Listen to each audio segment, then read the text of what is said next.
Huawei P Smart 30. P Smart 30. Lekin men o'zim PUBG Xo'sh, hozircha bizning ma'lumot charchatman. Yo'q, bo'lmadi. Assalomu alaykum, yaxshimisizlar? Bormisizlar?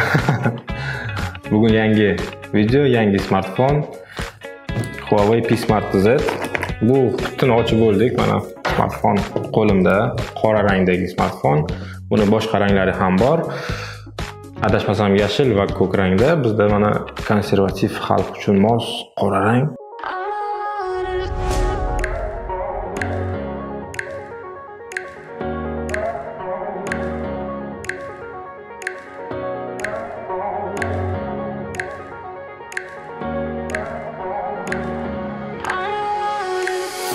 Keling sizga birinchi navbatda qutisida nimalar borligini tezda ko'rsatib o'taman. Bu sizga sovg'a shisha emas u. Oddiy shu plastmas plyonka, USB Type-C, quloqchinlar, lekin quloqchinlarning sifati juda yaxshi emas.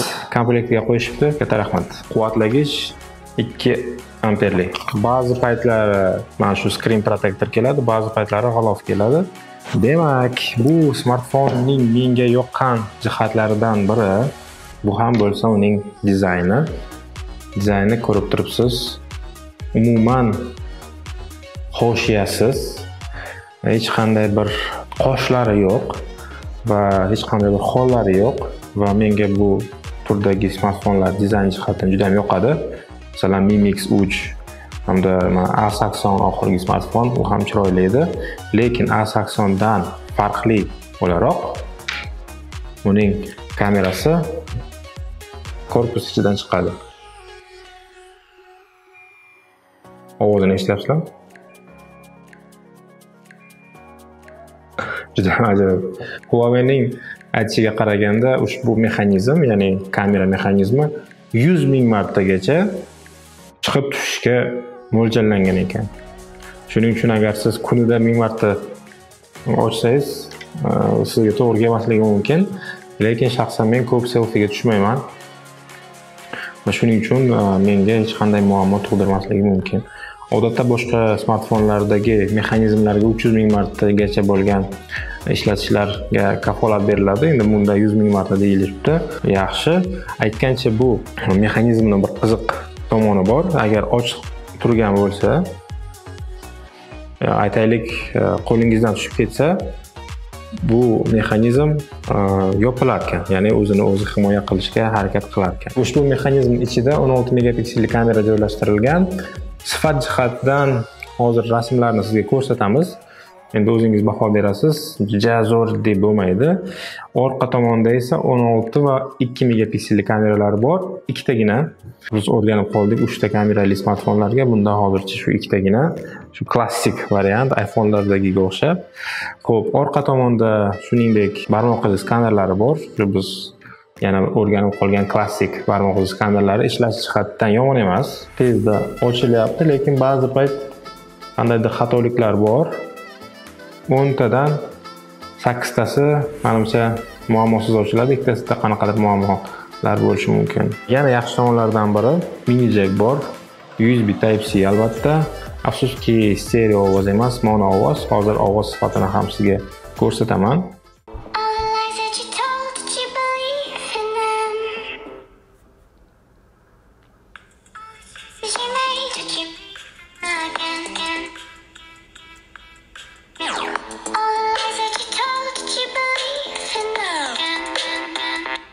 Xullas, mono audio.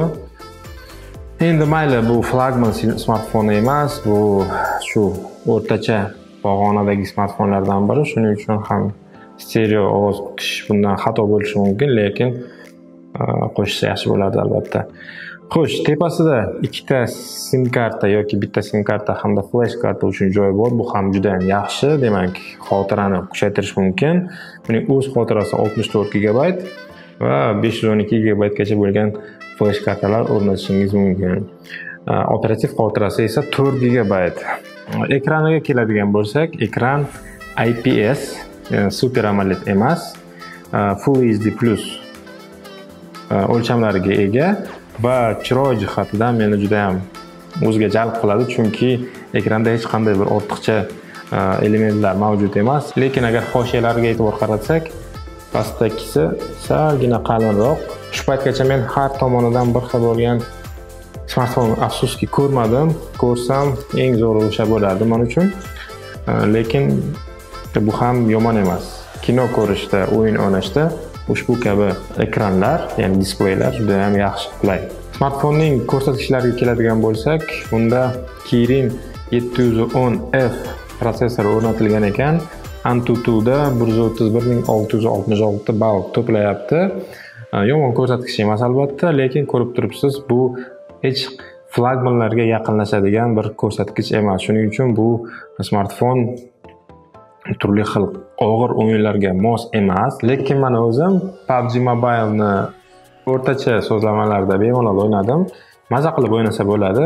Buning uchun batareykasi ham juda ham yaxshi. Shuning uchun siz og'ir bo'lmagan o'yinlarni o'ynashingiz mumkin yoki og'ir o'yinlarni o'rtacha sozlamalarda o'ynashingiz ham mumkin.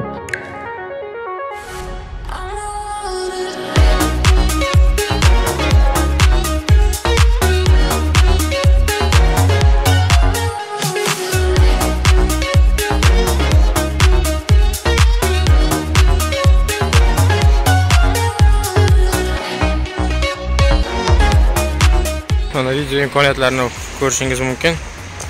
Stabilizatsiya. Afsuski 60 kadr emas, soniyasiga 30 kadr Full HD.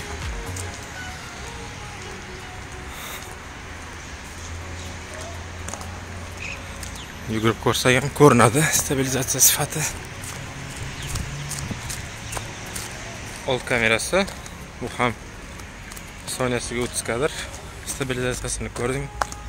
Sifati uncha yaxshi emas. Lekin o'z narxiga menimcha arziydi. Endi salgina yaxshi bo'lsa yaxshiroq bo'lardi, endi nima deymiz?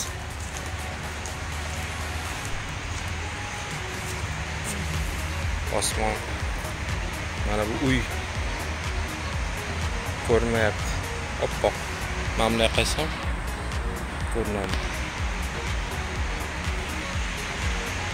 Tunda olinadigan videolarga o'zingiz baho bering. Menimcha sifat o'ziga yarasha. Mana buzilib qolgan eng katta ekran Toshkentdagi. Sarkor Telekom. Mana Forumlar saroyi. Endi old kamerasiga video olyapman. Mana o'zimning samokatimdaman. Sifat tungi payt yaxshi emas. Qolaversa old kamerasi ham, orqa kamerasi ham 30 kadr soniyasiga video oladi. Shuning uchun endi baho berish sizdan. Xo'sh, foto va video imkoniyatlarini sizga ko'rsatdik. Siz nima deb o'ylaysiz? Fikrlaringizni izohlarda qoldiring. Foto yaxshimi, video yaxshimi yoki ikkalasi ham yomonmi? Shuni biz kutib qolamiz sizdan. Bu smartfonning kamchiliklari hamda yutuqlariga birma-bir to'xtalsak, kamchiliklardan boshlayman. Birinchi kamchiligi simsiz zaryad olmasligi. Bu endi uncha katta kamchilik emas. Tez zaryad olish imkoniyati yo'qligi. Bir zaryadni bir necha soatda olyapti. Demak, tunda qo'yasiz, 2-3 soatda zaryadni oladi va hech qanday tezda zaryad olish funksiyasi yo'q. Xo'sh, uchinchi kamchiligi bu smartfon suvdan qo'rqadi, lekin bu mexanizmli smartfonlarning deyarli hammasi suvdan qo'rqadi. Xo'p, to'rtinchi kamchiligi uning plastmassadan, ya'ni arzon materiallardan qilinganligi, lekin dizayn jihatidan mana qo'lda ushlasangiz juda ham chiroyli, qo'lga qulay, juda ham katta emas, lekin ko'pchilik smartfonlardan katta hisoblanadi. A80 ga yaqinroq bo'lgan smartfon, lekin mening nazarimda A80dan juda ham yaxshiroq. Endi smartfonning ijobiy tomonlariga to'xtalsam, birinchi uning ijobiy tomoni albatta mini jack borligi, ikkinchisi flash karta uchun joy borligi, uchinchisi va shaxsan meni juda ham quvontirgan bu uning dizayni juda ham chiroyli. To'rtinchisi uning narxi 2 millionga yaqinroq, 2 milliondan kamroq. NFC mavjudligi uning yana bir yutug'i hisoblanadi. NFC ni biz yaqin orada turli xil to'lovlarni ishlatganda ishlatishimiz mumkin bo'ladi. Uning juda ham yaqin raqibi bor. Bu ham bo'lsa Mi 9T.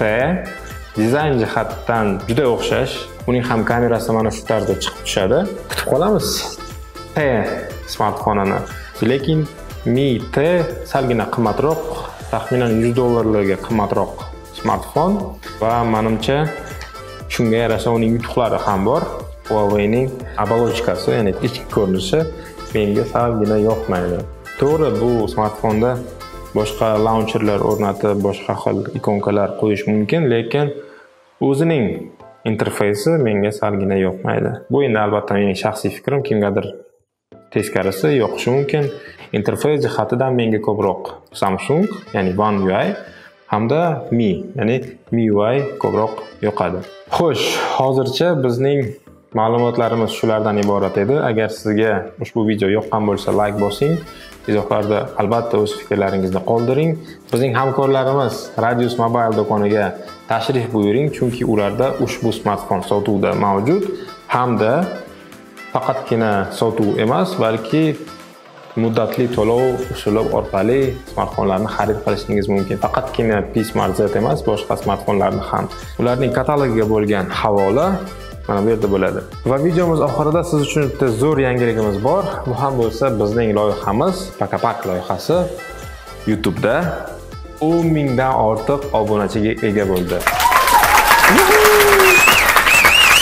Shu munosabat bilan sizga sovg'amiz bor.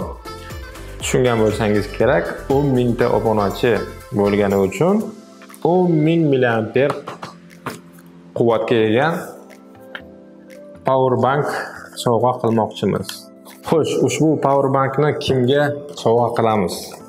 Men ko'p o'yladim va o'ylab shu qarorga keldimki, ushbu power bank egasi bizning loyihamiz, Pakapak loyihamiz uchun yangi nom o'ylab topgan shaxs bo'ladi. Hayron qolmang, biz bizning loyihamizni o'zgartirish niyatida emasmiz. Ya'ni Pakapakligicha qoladi, chunki nom menga yoqadi shaxsan. Endi izohlarda ko'pchilikka yoqmasligi mumkin, lekin men sizdan kreativ izohlar kutib qolaman, kreativ nomlar kutib qolaman. Albatta, ishtirok etish uchun bizning kanalimizga obuna bo'lishingiz shart. Demak, har bir izoh egasi bizning kanalimizga obuna bo'lishi shart va eng kreativ nom egasi ushbu powerbank g'olibiga aylanadi. Powerbank g'olibini biz Telegram kanalimizda e'lon qilamiz. Shuning uchun Telegram kanalimizga obuna bo'ling. Hamda Instagramimizga ham obuna bo'lishingiz mumkin. Shu bilan videomiz o'z nihoyasiga yetdi. Barcha 10 mingdan ortiq bo'lgan obunachilarimizga ulkan rahmat va o'ylaymanki, yaqin orada 100 ming obunachini qo'lga kiritamiz. Ko'rishguncha, Pakapak.